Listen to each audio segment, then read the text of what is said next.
Gracias, pastor. Dios le bendiga siempre. El lema de los pastores y dirigentes hoy es, primero remojado y luego estudiado.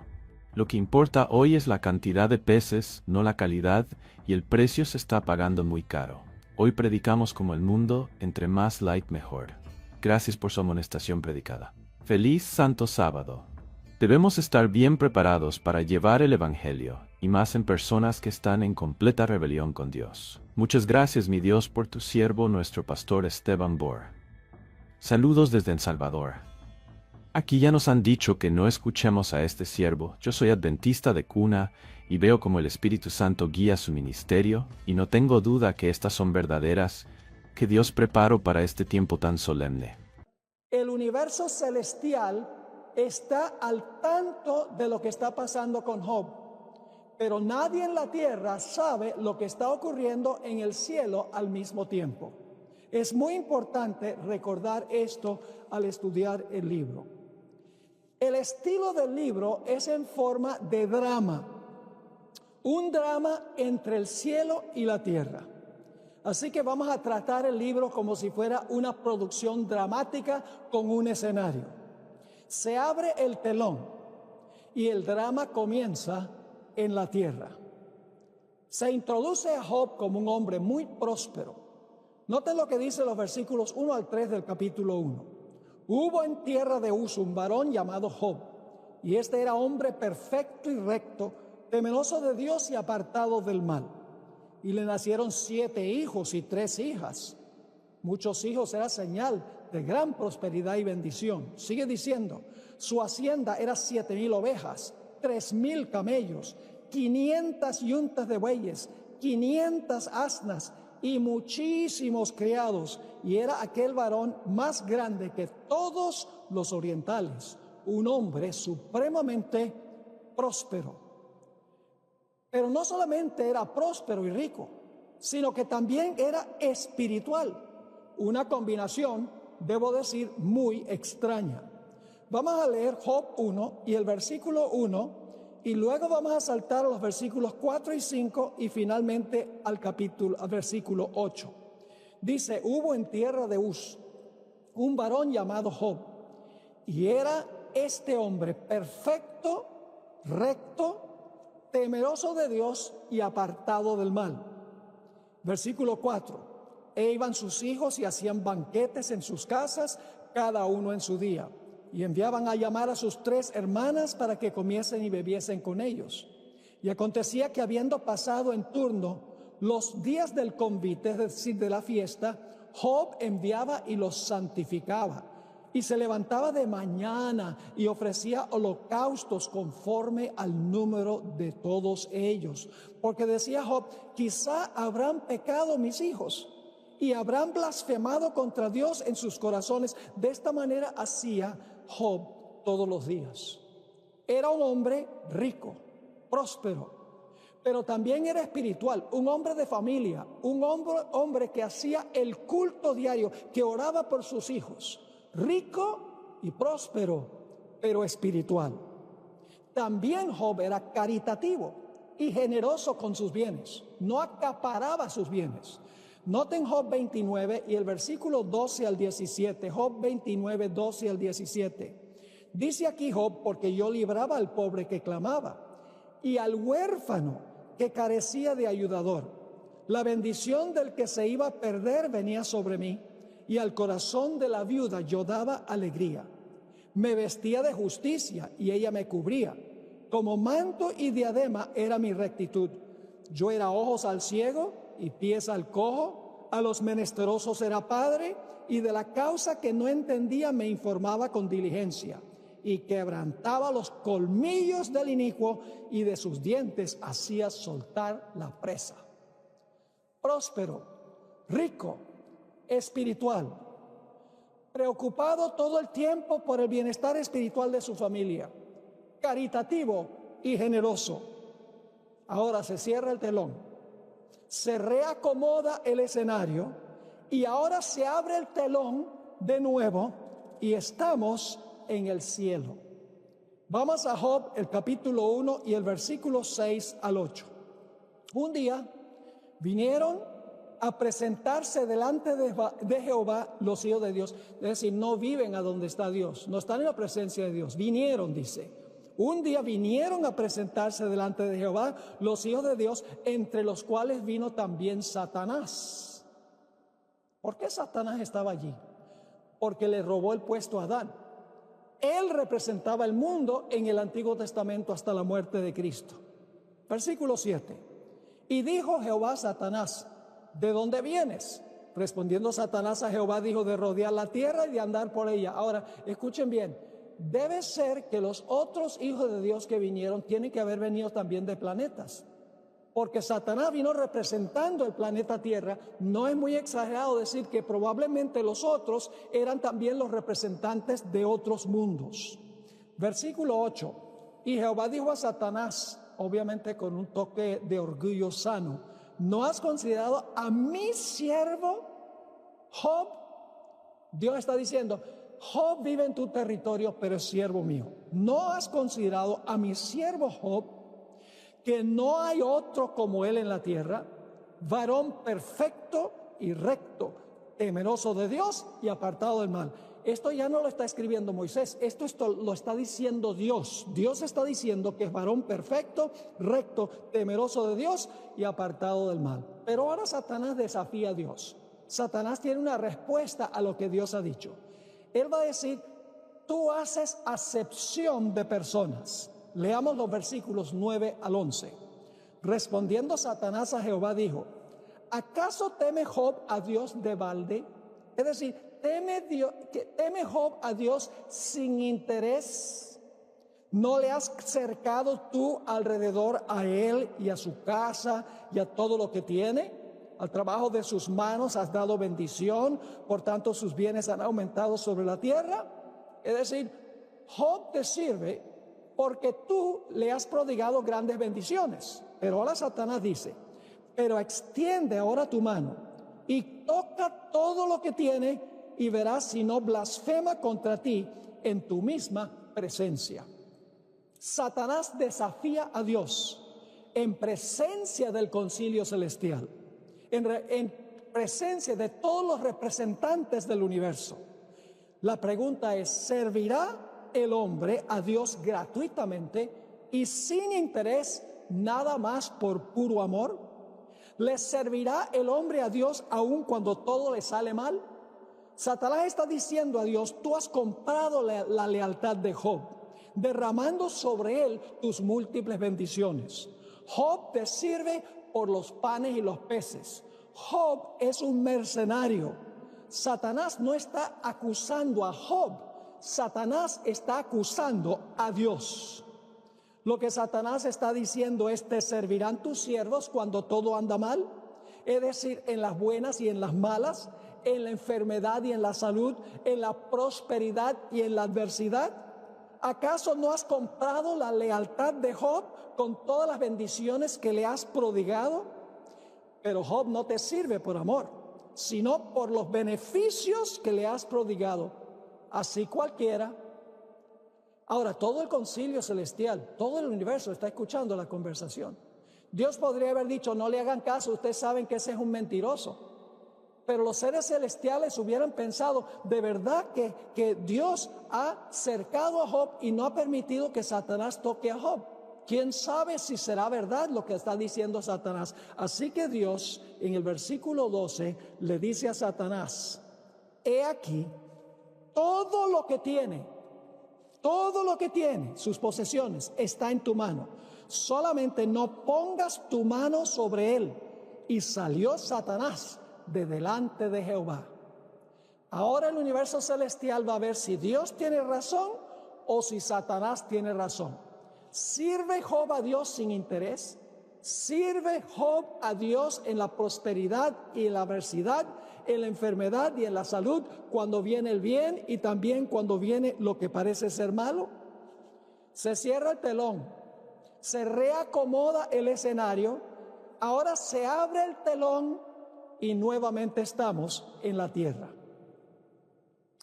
La Biblia nos dice que vinieron los sabeos, le robaron todos los bueyes y las asnas a Job y mataron a todos los siervos. Fuego cayó del cielo y consumió las ovejas y los siervos. Los caldeos se robaron los camellos y mataron a los siervos. Un viento recio arremetió contra la casa de los hijos y las hijas de Job que estaban reunidos, y todos murieron, los 10 perecieron. Estas cosas no ocurrieron en cuestión de meses o semanas o años, sucedieron rápidamente, un evento después de otro, como se deja ver por la expresión, aún estaba este hablando cuando vino el otro también con las malas noticias. Job para este momento ha perdido todo lo que tiene: bueyes, asnas, ovejas, camellos, siervos e hijos. Está en bancarrota. Todo el cielo está observando para ver cómo reaccionará Job. ¿Tendrá razón Dios o Satanás? ¿Blasfemará Job a Dios? ¿Le sirve Job a Dios por amor o será por puro interés porque Dios lo protege y Dios lo bendice? No tenemos que esperar la respuesta. En Job 1 y el versículo 20 al 22 encontramos la reacción de Job. Dice: entonces Job se levantó y rasgó su manto y rasuró su cabeza y se postró en tierra y adoró. Y dijo: desnudo salí del vientre de mi madre y desnudo volveré allá. Jehová dio y Jehová quitó. Solamente la mitad de esa declaración es cierta, porque Dios dio, pero Dios no quitó. Pero Job no lo sabe. Él no tenía las escrituras. Job no sabe que él es el tópico de conversación en el concilio celestial. Eso es muy importante. Así que él dice: Jehová dio y Jehová quitó, sea el nombre de Jehová bendito. Satanás había dicho: te va a maldecir a tu rostro. En contrario a eso, dice: sea el nombre de Jehová bendito. En todo esto no pecó Job, ni atribuyó a Dios despropósito alguno. Y el concilio celestial está diciendo: Dios tenía razón. Job sirve a Dios en las buenas y en las malas, en la enfermedad y en la salud, en la prosperidad y en la adversidad. Job sirve a Dios por puro amor y no por interés. Se cierra el telón, se reacomoda el escenario y ahora estamos nuevamente en el cielo, a donde se celebra un segundo concilio. Job 2 y el versículo 1 al 3. Aconteció que otro día vinieron. Ahora, si vinieron, tiene que haberse ido después de la primera reunión. Es decir, no viven en la presencia de Dios. Aconteció que otro día vinieron los hijos de Dios para presentarse delante de Jehová. Y Satanás vino también entre ellos, presentándose delante de Jehová. Y dijo Jehová a Satanás: ¿de dónde vienes? Respondió Satanás a Jehová y dijo: de rodear la tierra y de andar por ella. Y Jehová dijo a Satanás, tal vez con un toque más de orgullo santo: ¿no has considerado a mi siervo Job, que no hay otro como él en la tierra, varón perfecto y recto, temeroso de Dios y apartado del mal, y que todavía retiene su integridad, aun cuando tú me incitaste contra él para que lo arruinara sin causa? Todavía retiene su integridad, dice Dios. Claro, Satanás tiene una respuesta. El versículo 4 y el versículo 5, respondiendo Satanás, dijo a Jehová: piel por piel, todo lo que el hombre tiene darás por su vida. Es decir, tú solamente me dejaste quitarle lo que tiene. Tal vez él está dispuesto a entregar todo lo que tiene con tal que no pierda la vida. Así que dice: piel por piel, todo lo que el hombre tiene dará por su vida. Pero ahora extiende tu mano y toca su hueso y su carne, y verás si no blasfema contra ti en tu misma presencia. Otras versiones dicen: en tu propia cara. Así que ahora Dios nuevamente tiene que decirle al concilio celestial: Satanás es un mentiroso. Ya lo vieron por la primera reunión, no le hagan caso. Dios podría haber dicho eso. Pero los seres celestiales dicen: de verdad que Dios no permitió que Job fuera tocado por Satanás en su persona. ¿Quién sabe si será verdad? Y por lo tanto, ahora Dios le dice a Satanás en el versículo 6: he aquí Él está en tu mano, mas guarda su vida. Se cierra el telón, se acomoda el escenario y nuevamente estamos en la tierra. Job 2 y el versículo 7 y 8. Entonces salió Satanás de la presencia de Jehová e hirió a Job con una sarna maligna, desde la planta del pie hasta la coronilla de la cabeza. Y tomaba Job un tiesto para rascarse con él, y estaba sentado en medio de ceniza. Hermanos y hermanas, cuando uno se rasca con un tiesto, eso es una cosa seria, rasga la piel. Ahora, Job entonces ha perdido su salud y ahora va a perder el apoyo de su esposa. Job 2 y el versículo 9 y 10. Entonces le dijo su mujer: ¿aún retienes tu integridad? Maldice a Dios y muérete. Ella es instrumento en las manos de Satanás. Satanás había dicho: Job te va a maldecir. La esposa le dice: maldice a Dios y muérete. ¿Qué dice Job? Y él le dijo: como suele hablar cualquiera de las mujeres fatuas, has hablado. ¿Qué? ¿Recibiremos de Dios el bien y el mal no lo recibiremos? Nuevamente Job no tiene completo conocimiento de lo que está pasando. En todo esto no pecó Job con sus labios. ¿Pasó la segunda prueba Job? Sí, pasó la prueba. Muy bien. Y el universo celestial dice: Job sirve a Dios por amor y no por interés. Ha perdido todas sus posesiones, todos sus hijos, su salud, el apoyo de su esposa, y ahora va a perder el apoyo de sus 3 mejores amigos. Job 2 y el versículo 11 hasta el versículo 13. Y 3 amigos de Job: Elifaz temanita, Bildad suita y Sofar naamatita. Luego que oyeron todo este mal que le había sobrevenido, vinieron cada uno de su lugar, porque habían convenido en venir juntos para condolerse de él y para consolarle. Pero cuando uno sigue leyendo, fue lo contrario, se convirtieron en acusadores. Sigue diciendo en el versículo 12: los cuales, alzando los ojos desde lejos, no lo conocieron. Es decir, estaba desfigurado. Y lloraron a gritos, y cada uno de ellos rasgó su manto, y los 3 esparcieron polvo sobre sus cabezas hacia el cielo. Esa es señal de una aflicción y un sufrimiento grande por lo que estaba pasando con Job. Versículo 13: así se sentaron con él en tierra por 7 días y 7 noches, y ninguno le hablaba palabra, porque veían que su dolor era muy grande. Job ha perdido sus posesiones materiales, sus siervos, sus hijos, su salud, el apoyo de su esposa y el apoyo de sus amigos.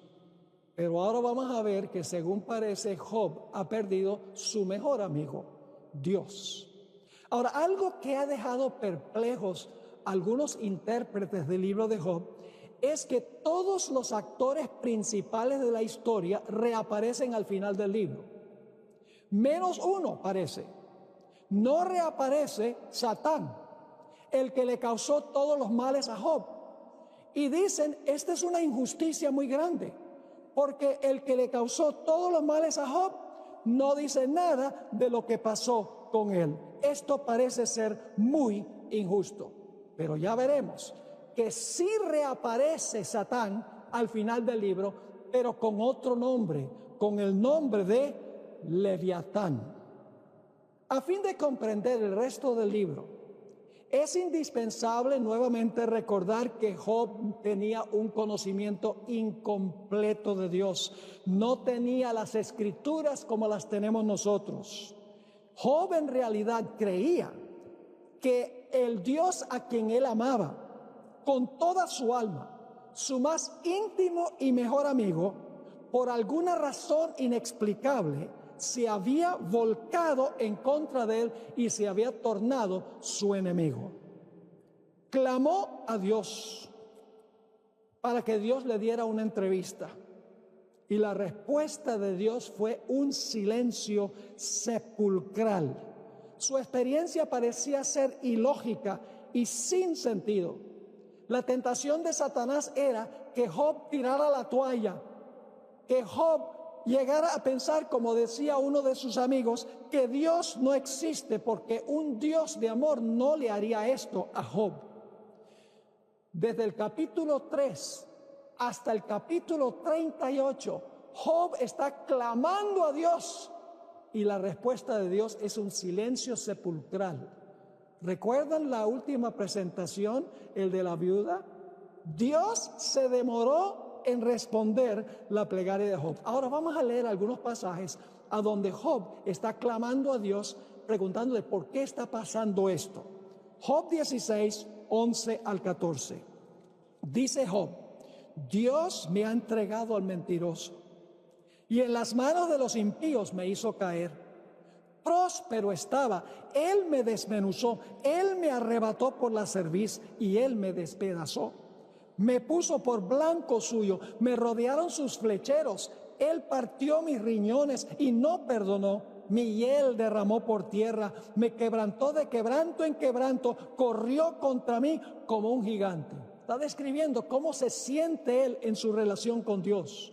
En Job 16, el versículo 16 y 17 y el versículo 20, encontramos que Job dice: mi rostro está inflamado con el lloro y mis párpados entenebrecidos. A pesar de no haber iniquidad en mis manos, fíjese que no tenía iniquidad, no haber iniquidad en mis manos y de haber sido mi oración pura. Disputadores son mis amigos, son los tres amigos, mas ante Dios derramaré mis lágrimas. Así que Job dice: todavía tengo mi integridad, no hay iniquidad en mí, mi oración ha sido pura. ¿Por qué está pasando esto? Job 19 y el versículo 6 y 7 dice Job: sabed ahora que Dios me ha derribado y me ha envuelto en su red. He aquí yo aclamaré agravio y no seré oído. Daré voces y no habrá juicio. En Job 19 y el versículo 9 al 11, Job nuevamente dice: me ha despojado de mi gloria y quitado la corona de mi cabeza. Me arruinó por todos lados y perezco, y ha hecho pasar mi esperanza como árbol arrancado. Hizo arder contra mí su furor y me contó para sí entre sus enemigos. Fíjense cómo Job no entiende lo que está pasando. No seamos muy duros con Job, porque Job no tenía el conocimiento que tenemos nosotros. Nunca soltó la mano de Dios, aunque tuvo preguntas. Ahora, si ustedes creen que es pecado que él clame a Dios y diga a Dios: ¿por qué, Dios, tú me has desamparado? Entonces tendríamos que decir: Jesús pecó cuando estaba en la cruz y dijo: Dios mío, ¿por qué me has desamparado? Vamos a Job 23 y el versículo 3 al 9. Job aquí dice: ojalá que yo pudiera conseguir dónde está Dios para ir a hablar con él. ¿Quién me diera el saber dónde hallar a Dios? Yo iría hasta su silla, expondría mi causa delante de él y llenaría mi boca de argumentos. Yo sabría lo que él me respondiese y entendería lo que me dijera. ¿Contendería conmigo con la grandeza de su fuerza? No, antes él me atendería. Si yo pudiera conseguirlo, él me atendería.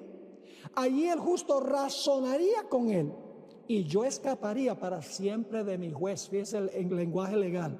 He aquí yo iré al oriente y no lo hallaré, y al occidente y no lo percibiré. Si muestra su poder al norte, yo no lo veré. Al sur se esconderá y no lo veré. Es decir, yo no hallo a dónde encontrar a Dios para presentar mi caso, para que me explique por qué esto está pasando y para que me absuelva y me justifique. Noten Job 30 y el versículo 20 y 21. Estoy leyendo varios pasajes para que capten la aflicción de Job, la angustia de Jacob. Como Jacob, cuando luchó con el ángel, él pensaba que su pecado era tan grande, el que cometió al engañar a su padre y al robarle la primogenitura a su hermano. Su pecado era tan grande que Dios no lo había perdonado. Job 30, 20 y 21. Clamo a ti y no me oyes. Me presento y no me atiendes. Te has vuelto cruel para mí. Con el poder de tu mano me persigues. Job 30 y el versículo 9 al 13. Las naciones que antes admiraban a Job ahora se vuelcan contra él y le escupen en la cara. Dice: ahora yo soy el objeto de su burla y les sirvo de refrán. Me abominan, se alejan de mí. Aún de mi rostro no detuvieron su saliva, porque Dios desató su cuerda y me afligió. Por eso se desenfrenaron delante de mi rostro. Mi senda desbarataron, se aprovecharon de mi quebrantamiento y contra ellos, es decir, contra las naciones circundantes, contra ellos no hubo ayudador. Noten Job 31 y el versículo 5 y 6. Dice Job, está orándole a Dios: si anduve con mentira y si mi pie se apresuró o a engaño, péseme Dios en balanzas. Es el lenguaje de un juicio. Péseme Dios en balanzas de justicia y conocerá mi integridad. Y terminamos este segmento de Job y sus dudas, su clamor a Dios, con Job 31-35, donde Job dice: ¿quién me diera, quién me oyese? He aquí que mi confianza es que el Omnipotente testificaría por mí, aunque mi adversario me forme el proceso. Ahora, a pesar de que Job está clamando a Dios, no entiende lo que está pasando, él todavía ama a Dios, considera a Dios su íntimo amigo, pero no entiende por qué aparentemente su amigo íntimo se ha volcado en contra de él. En su experiencia también tuvo momentos de gran fe y confianza. Noten Job el capítulo 13 y el versículo 15, es decir, tenía sentimientos encontrados, como los tuvo Jesús. Jesús conocía a su Padre, pero clamó: Padre, si puede pasar esta copa de mí. Clamó: ¿por qué me has desamparado? Job 13:15. He aquí, aunque él me matare, en él esperaré. No obstante, defenderé delante de él mis caminos. Job 14 y el versículo 14 y 15, viene esta pregunta que muchas veces se hace en un funeral: si el hombre muriere, ¿volverá a vivir? Todos los días de mi edad esperaré hasta que venga mi liberación. Entonces llamarás y yo responderé. Tendrás afecto a la hechura de tus manos. Job 19, 25 al 27. Job 19, 25 al 27. Yo sé que mi Redentor vive y al fin se levantará sobre el polvo. Y después de deshecha esta mi piel, en mi carne he de ver a Dios, al cual veré por mí mismo, y mis ojos lo verán y no otro, aunque mi corazón desfallece dentro de mí. Momentos de gran fe y de gran confianza, pero al mismo tiempo dudas y preguntas en cuanto a lo que está ocurriendo. Job 23 y el versículo 8 al 12.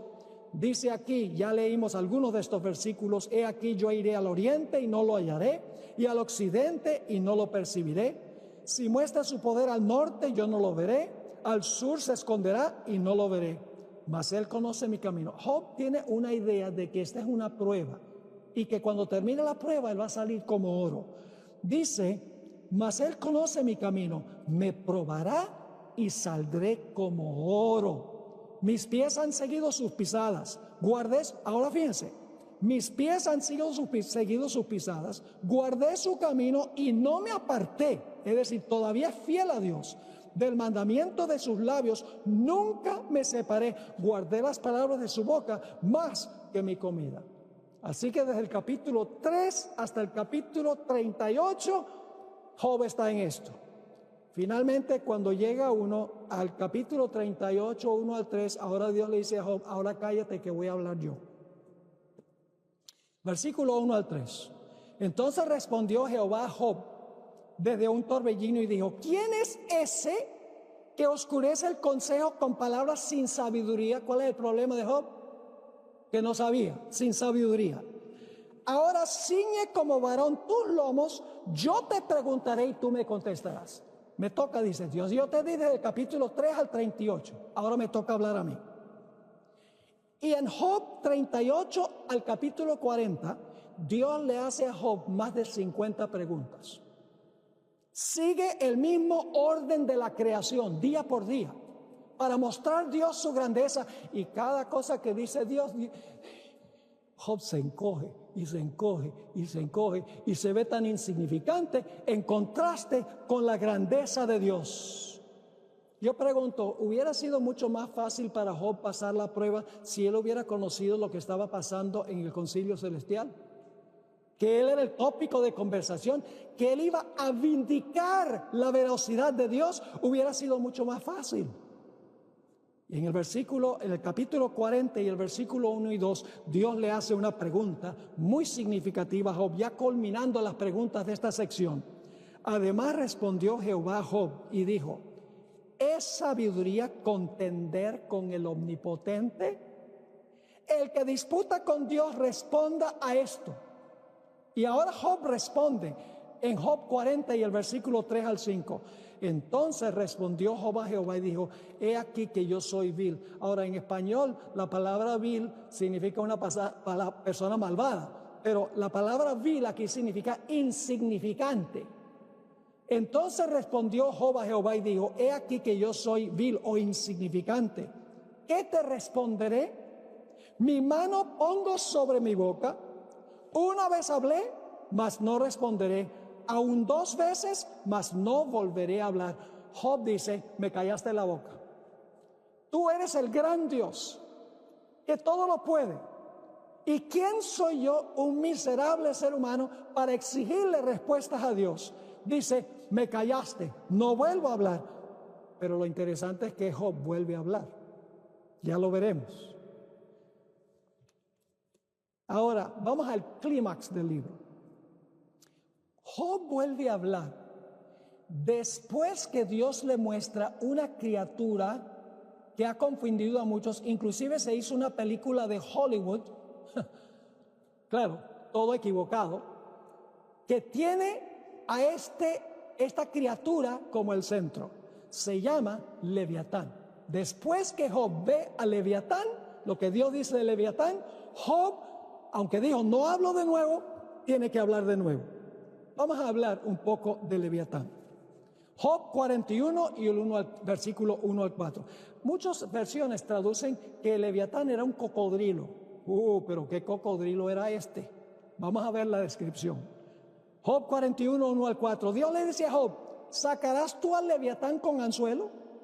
¿O con cuerda que le eches en su lengua? ¿Pondrás tu soga en sus narices? ¿Y horadarás con garfio su quijada? ¿Multiplicará el ruegos para contigo? ¿Te hablará en lisonjas? ¿Hará pacto contigo para que lo tomes por siervo perpetuo? Note los versículos 18 al 21. Hablando de Leviatán, dice: con sus estornudos enciende lumbre, y sus ojos son como los párpados del alba. De su boca salen hachones de fuego. Qué cocodrilo tan interesante, que exhala fuego. De su boca salen hachones de fuego. Es decir, esta criatura viene del infierno. Centellas de fuego proceden. De sus narices sale humo como de una olla o caldero que hierve. Su aliento enciende los carbones y de su boca sale llama. Vamos a los versículos 24 al 27. Leviatán humanamente es invencible. Dice allí en el versículo 24: su corazón es firme como una piedra. El corazón de Leviatán tiene la dureza de la piedra y fuerte como la muela de abajo o la piedra de molino. De su grandeza tienen temor los fuertes, y a causa de su desfallecimiento hacen por purificarse. Cuando alguno lo alcanzare, ni espada, ni lanza, ni dardo, ni coselete durará. Estima como paja el hierro y bronce como leño podrido. Leviatán es una criatura invencible. Ahora, escuchen bien. Leviatán fue un animal que existió antes del pecado en el huerto del Edén, según el Espíritu Profecía. Al igual que la serpiente existió también en el huerto antes del pecado. Pero después del pecado, la serpiente se convirtió en una criatura negativa. Llegó a ser un símbolo de un personaje. Es decir, aquí Leviatán no es un animal propiamente, sino que es un símbolo de alguien. Es un símbolo de Satanás. Noten Job 41 y el versículo 33 y 34. Aquí tenemos la parte clave. Dice: no hay sobre la tierra quien se le parezca, animal hecho exento de temor. Menosprecia toda cosa alta. Las cosas altas es Dios y los seres celestiales. Menosprecia toda cosa alta. Es rey sobre todos los soberbios. ¿Quién es Leviatán? El rey sobre todos los ¿qué? Soberbios. ¿Quién es el primer soberbio de la historia? El primer soberbio de la historia que quería arrebatarle a Dios su trono, según Isaías 12 al 14, fue Satanás. Pero no tenemos que depender solamente de Job 41, porque Leviatán se menciona en otras partes de la Biblia. Nota el Salmo 74, 14, un detalle muy importante que nos ayuda a identificar quién es este Leviatán, simbólicamente hablando. Salmo 74 y el versículo 14. El Leviatán tenía múltiples cabezas, porque dice que Dios magulló las cabezas del Leviatán. Y dice, lo diste por comida a los moradores del desierto. Leviatán es una criatura con múltiples cabezas. Ahora, Isaías 27:1 nos habla de cómo Dios finalmente va a destruir a Leviatán. Y fíjense la terminología que se usa aquí. En aquel día, y esto está hablando después de los 1000 años, en aquel día Jehová castigará con su espada dura, grande y fuerte al Leviatán. Ahora fíjense qué es Leviatán. Serpiente veloz. ¿Leviatán qué es? Es la serpiente veloz. Y al Leviatán serpiente tortuosa, pero no solamente serpiente. Dice, matará al dragón que está en el mar. Es decir, Leviatán es la serpiente y es el dragón. Ahora, ¿quién es la serpiente y el dragón? Para juntar todo lo que tenemos aquí, hay que ir a Apocalipsis, el capítulo 12 y los versículos 7 al 9. Apocalipsis 12, 7 al 9. Después hubo una gran batalla en el cielo. Miguel y sus ángeles luchaban contra el dragón. Ahí está uno de los nombres que ya vimos. Luchaban contra el dragón. Y luchaban el dragón y sus ángeles.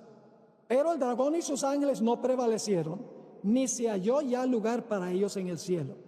Y fue lanzado fuera el gran dragón, que ya vimos que es lo mismo que Leviatán, la serpiente antigua, fíjense que también se usa la palabra serpiente, y que se llama ¿qué? Diablo y Satanás. Yo pregunto, ¿ese es el mismo nombre que aparece al principio del libro de Job? Los primeros 2 capítulos, Satanás. Entonces yo pregunto, ¿quién es Leviatán?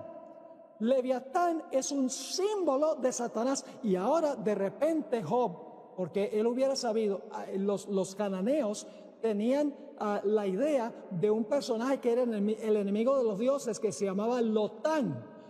Así que en un mundo politeísta se sabía que Lotán era el enemigo de los dioses. Ahora Job era monoteísta, pero él entiende ahora quién es el que está causando sus males. Es Leviatán. Así que después que Dios le muestra a Job a Leviatán, y Dios dice, yo lo puedo derrotar. Soy el único que lo puede derrotar. Job ahora le va a decir a Dios, perdón Señor, necesito hablar de nuevo. Job 42 y el versículo 1 al 6.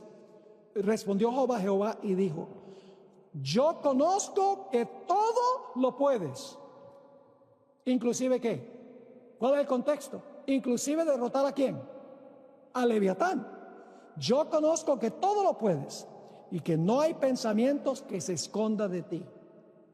¿Quién es el que oscurece el consejo sin entendimiento? Por tanto, yo hablaba lo que no entendía. ¿Ven cuál es el problema de Job?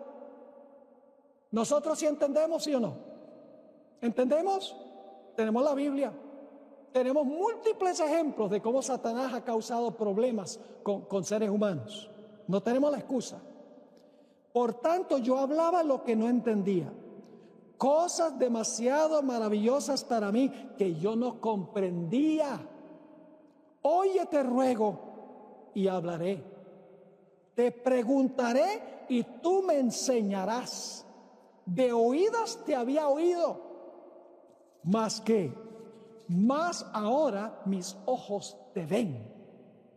Escuchen bien, Job tenía vista 20/20, ¿ok? Esto es similar a lo que pasó con Eva. Satanás le dijo a Eva, tus ojos serán abiertos. Ella tenía vista 20/20, físicamente. ¿Qué quería decir Satanás cuando dice tus ojos serán abiertos? Significa que vas a entender lo que no entendías antes.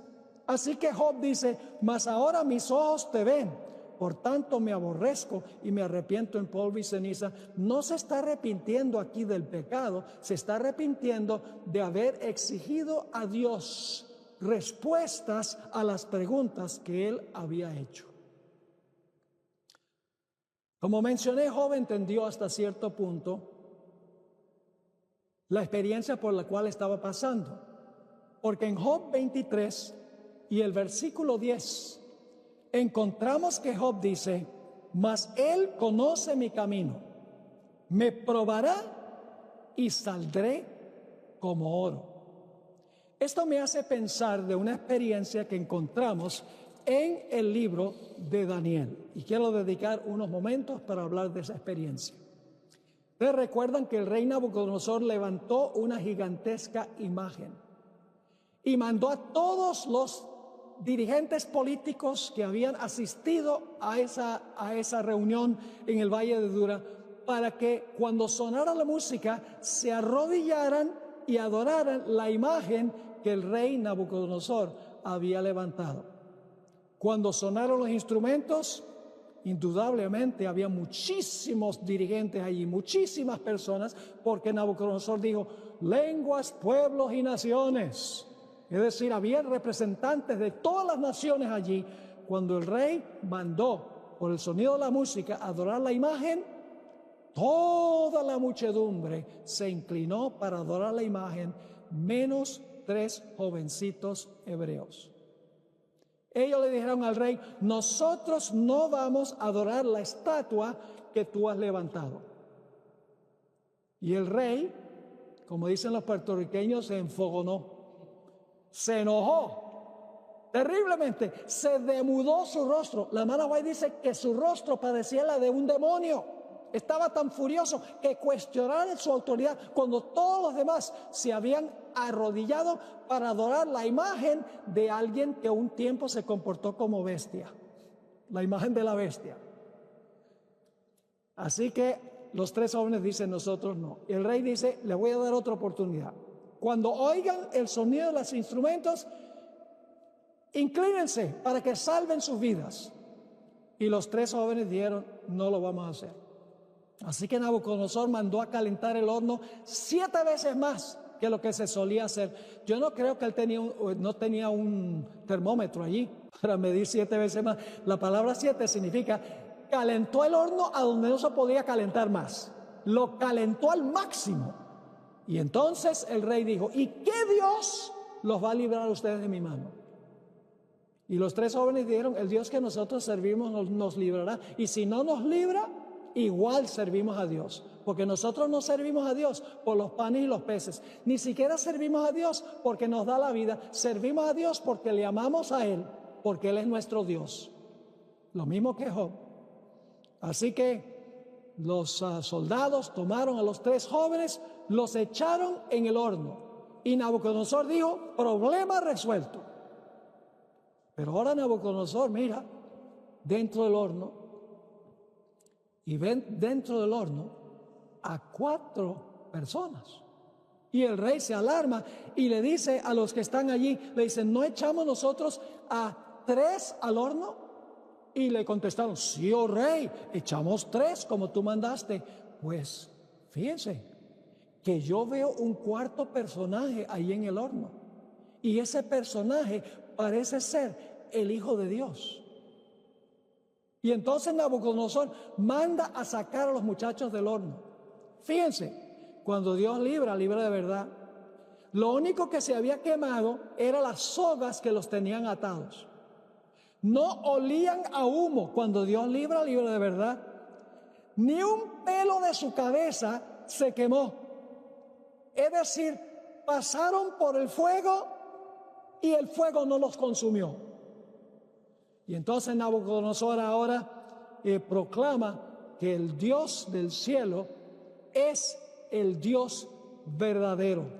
Y dio un decreto de que nadie podía hablar mal del Dios de Sadrach, Mesach y Abednego, los 3 jóvenes hebreos. Ahora, hay un dato interesante que yo mencioné anteriormente en un tema anterior, y se encuentra en Daniel el capítulo 3 y el versículo 28. Claramente en el versículo 25, el rey Nabucodonosor ha dicho que el Hijo de Dios vino al horno a librar a los muchachos. Pero el versículo 28 dice algo diferente. Dice en el versículo 28, entonces Nabucodonosor dijo, bendito sea el Dios de ellos, de Sadrach, Mesach y Abednego, que envió su ángel y libró a sus siervos que confiaron en él. Entonces la pregunta clave es, ¿quién fue el que libró a los jóvenes? ¿Fue el Hijo de Dios o fue el ángel? Su ángel. Bueno, mis queridos hermanos y amigos, es lo mismo. ¿Quién era ese ángel que entró al horno? Su nombre es Miguel, el mismo que libró a Daniel del foso de los leones. Miguel, el mismo que en el tiempo de angustia final, si buscan conmigo el libro de Daniel, el capítulo 12 y el versículo 1, el mismo que va a librar a su pueblo de la gran tribulación final después de su gran angustia y de su gran sufrimiento. Dice en Daniel 12 y el versículo 1, en aquel tiempo, el contexto es que cuando el rey del norte, en el versículo 44, está persiguiendo al remanente final, en aquel tiempo se levantará Miguel. Es el cierre de la gracia. Es decir, todos los casos para este momento están decididos. Los fieles van a permanecer fieles para siempre, los impíos van a permanecer impíos para siempre. Se levantará Miguel, el gran príncipe que está de parte de los hijos de tu pueblo. ¿Qué significa eso? De parte de los hijos de tu pueblo. Significa que el Señor Jesucristo, Miguel, quien es como Dios, es el que va a levantarse para proteger a sus fieles. Pero no significa que los fieles van a escapar del tiempo de angustia. No, los fieles van a pasar por el tiempo de angustia. Yo pregunto, ¿los 3 jóvenes que fueron echados al horno pasaron por el tiempo de angustia? Oh, claro que sí, tremendamente pasaron. Y conservaron su fe, prefirieron ser fieles a Dios y morir, que ser infieles a Dios y morir. Así que dice, será tiempo de angustia, cual nunca fue desde que hubo gente hasta entonces. Y ahora note la palabra clave. Pero en aquel tiempo será libertado tu pueblo, todos los que se hallen escritos en el libro. ¿Saben por qué Dios libró a los 3 jóvenes del horno de fuego? Porque ellos tenían un carácter a prueba de fuego. Habían formado un carácter de absoluta lealtad a Dios, como los que van a pasar por el tiempo de angustia final. Por esa razón leo este último pasaje de Isaías 33, 14 al 16. Muchas iglesias enseñan que los impíos se van a quemar en las aguas, en el fuego del infierno para siempre. Se van a estar consumiendo y consumiendo y consumiendo. Pero la Biblia nos dice que no son los infieles los que van a quemarse eternamente en las llamas, son los justos que van a vivir en la presencia de las llamas y no van a ser consumidos porque tienen un carácter semejante al carácter del libertador que acompañó a los jóvenes en el horno. Dice en Isaías 33, 14 al 16, los pecadores se asombraron en Sión, espanto sobrecogió a los hipócritas. ¿Quién de nosotros morará con el fuego consumidor? ¿Quién de nosotros habitará con las llamas eternas? La respuesta tiene que ver con la conducta. El que camina en justicia y habla lo recto, el que aborrece la ganancia de violencias, el que sacude sus manos para no recibir cohecho, el que tapa sus oídos para no oír propuestas sanguinarias, el que cierra sus ojos para no ver cosa mala. ¿Quiénes son los que van a habitar en medio de las llamas de la presencia de la gloria de Dios? No son los impíos que tienen un carácter contrario al de Dios, sino que son los justos que tienen un carácter a prueba de fuego. Es decir, el horno de fuego es el tiempo de angustia. Y el tiempo de angustia va a fijar el carácter de los fieles por toda la eternidad. Ahora nosotros tenemos el beneficio de la experiencia de Job. Satanás va a permitir que los fieles sufran el peor periodo de angustia de la historia. Al igual que Job, los fieles van a perder todo. Van a ser echados en prisión. Las familias se van a volcar contra ellos. Los amigos se van a volcar contra ellos. Y se van a sentir desamparados de Dios. Lean el conflicto de los siglos, el capítulo del tiempo de angustia. Satanás los va a tentar de que Dios los ha abandonado. Y sin embargo, van a decir como Job, aunque me matare, aún en él confiaré. ¿Saben que hay iglesias hoy en día que tienen un mensaje que se llama pare de sufrir? Que Dios quiere que la gente sea próspera, se llene de dinero y de posesiones y todo. Entonces yo pregunto, cuando venga el tiempo de angustia, ¿qué?